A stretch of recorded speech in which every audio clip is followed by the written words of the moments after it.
memang ada beberapa anggapan kalau kita menambahkan banyak sekali bahan kimia ke rambut kita, terus akan menyebabkan rusaknya sel-sel di rambut dan itu bisa menyebabkan uban gitu ya, dan ternyata enggak. Jadi uban itu sendiri itu disebabkan oleh kurangnya zat melanin pada rambut, dan ini nggak ada hubungannya sama faktor cat rambut yang ada di luar, jadi di helaian batang rambut.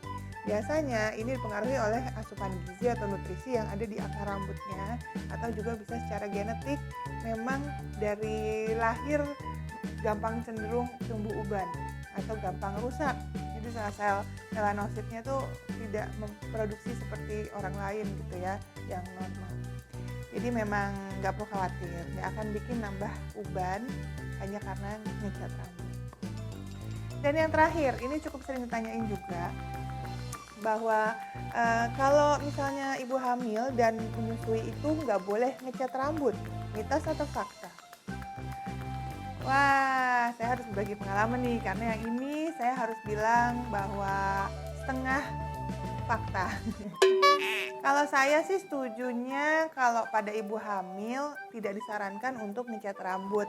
Kenapa? Karena ternyata ibu-ibu hamil itu memang mudah sekali sensitif kulit kepalanya.